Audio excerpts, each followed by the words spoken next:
నమస్తే, welcome to Disha TV. రైతులకు తెలంగాణ సర్కార్ గుడ్ న్యూస్ చెప్పబోతుంది.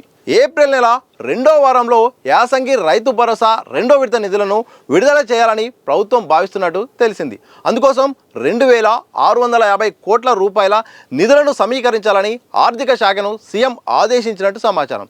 దీంతో జీతాలు, అప్పులకు కిస్తీలు చెల్లించిన తర్వాతనే రైతు భరోసాకు కావాల్సిన నిధులను సేకరించే పనిలో అధికారులు ఉన్నట్టు తెలిసింది.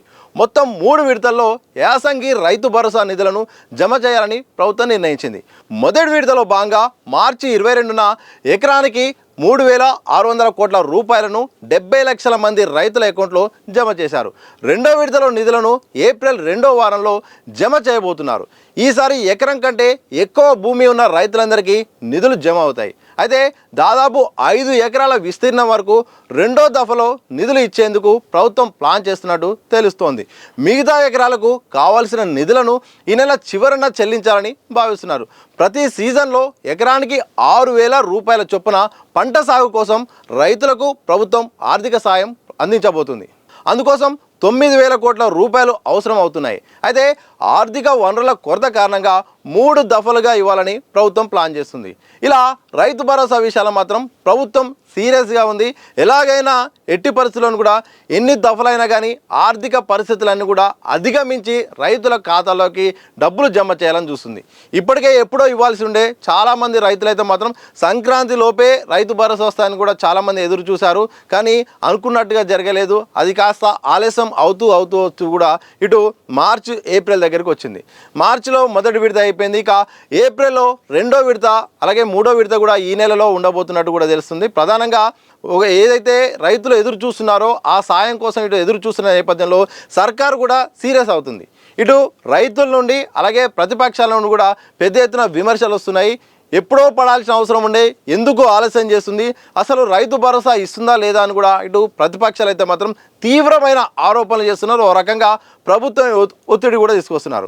మరోవైపు ఇటు ఆర్థిక సమస్యల కారణంగా ఇటు జీతాలు, బడ్జెట్ సమస్యలు, వివిధ కారణాల కారణంగా అయితే మాత్రం ప్రభుత్వం అయితే మాత్రం ఈ విషయంలో కాస్త వెనుకబడుతూ వస్తుంది, కాస్త ఆలస్యం చేస్తుంది. అది ప్రతిపక్షాలకు అసరంగా మారిపోయింది, రైతుల ఆగ్రహానికి కూడా కారణమవుతుంది. ఎలాగైనా కానీ ఏప్రిల్ నెలలో ఇక పూర్తి స్థాయిలో రైతు భరోసా సంబంధించిన నిధులను రైతుల ఖాతాలోకి వేయాలి. తద్వారా వారికి కాస్త ఉపశమనం కల్పించినట్టుంటుంది. ఆ తర్వాత ఎన్నికల్లోకి పోతే కాస్త అనుకూలంగా ఉంటుందని కూడా ప్రభుత్వం అయితే మాత్రం చూస్తుంది.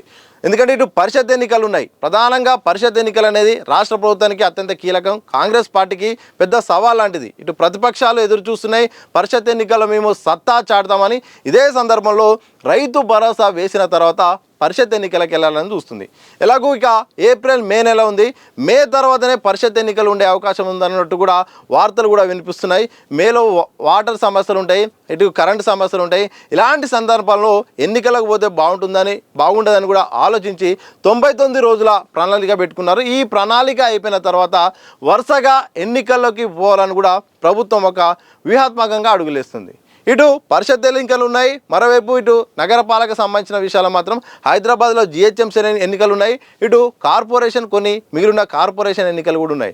ఇలా వరుసగా ఎన్నికలు ఉన్న నేపథ్యంలో ఈ 99 రోజుల యాక్షన్ ప్లాన్ తర్వాత ఇక ఎన్నికల్లోకి వెళ్ళి సన్నద్ధమై ప్రతిపక్షాలను కూడా వాళ్ళ ధీటుగా తట్టుకొని కూడా ఇటు అత్యధిక స్థానాలతో విజయం సాధించాలని కాంగ్రెస్ చూస్తుంది. అందులో భాగంగా ముందుగా పెండింగ్లో ఉన్న పనులను కూడా పూర్తి చేస్తే ప్రజల దగ్గరికి వెళ్ళొచ్చు, ప్రజా సమస్యలు తెలుసుకోవచ్చు. ఈ 99 రోజుల యాక్షన్ ప్లాన్లో భాగంగా ముందు ప్రజల నుండి ఏ సమస్యలు వస్తున్నాయో వాటిని తీర్చిన తర్వాత ఎన్నికల్లోకి వెళ్తే లబ్ధి జరిగే అవకాశం ఉంది. లేకపోతే మాత్రం వ్యతిరేకత వస్తే ఇటు ప్రతిపక్షాలకు ఒక ఆయుధంగా మారి ఓటు షిఫ్ట్ అయ్యే అవకాశం ఉన్నట్టు కూడా రాష్ట్ర ప్రభుత్వం ఫీల్ అవుతుంది. అందులో భాగంగా ముందుగా రైతు భరోసా అందరికీ కూడా ఇస్తే బాగుంటుందని కూడా ఒక ప్లాన్లో భాగంగా ఇటు జమ చేస్తుంది. 3 దఫాల్లో ఎలాగైనా పూర్తి చేయాలి. ఎన్ని ఆర్థిక సమస్యలు ఉన్నాయని కూడా ప్రభుత్వం ప్లాన్ చేస్తుంది. ఇక చూడాలి మేలో ఎన్నికల తర్వాత మే ఉంటాయా అలాగే జూన్లో ఉంటాయా ఎన్నికలు అనేది ఒక క్వశ్చన్ అయితే ఉంది. కానీ ఏప్రిల్లోనే ముందుగా రైతు భరోసా మొత్తం కూడా వేసి ఆ తర్వాత ఎన్నికల పోవాలని చూస్తుంది.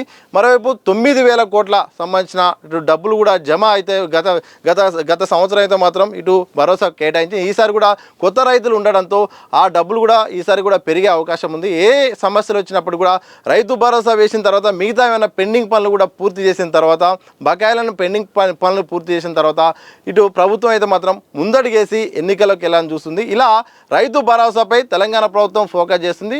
ఆర్థిక సమస్యల కారణంగా కాస్త ఆలస్యమైనప్పటికీ కూడా ఎలాగైనా కానీ ఇక పాత పద్ధతిలోనే ఈసారి శాటిలైట్ మ్యాప్ అని తీసుకొచ్చినప్పుడు కూడా దాన్ని పక్కన పెట్టి పాత పద్ధతిలోనే ఈసారి అయితే మాత్రం రైతు భరోసాను ఇస్తుంది. మరి చూడాలి ఈ రైతు భరోసా మరి ఇస్తున్న నేపథ్యంలో ఎన్నికల్లో ఈ రైతు భరోసా కలిసి వస్తుందా, లేకపోతే ప్రతిపక్షాలకు మరి ఆయుధంగా మారుతుందా, ఇటు ఆరోపణలు నమ్ముతారా, లేకపోతే ఇచ్చిన తర్వాత ఇటు ప్రభుత్వానికి ఓటు బ్యాంక్గా మారుతుందా అనేది మాత్రం చాలా ఒక ప్రశ్న అయితే ఉంది. త్వరలో ఈ విషయంపై మాత్రం ఒక ఎన్నికల ఫలితాలను బట్టి అలాగే ప్రజా తీర్పును బట్టి కూడా ఆధారపడి ఉంటుంది.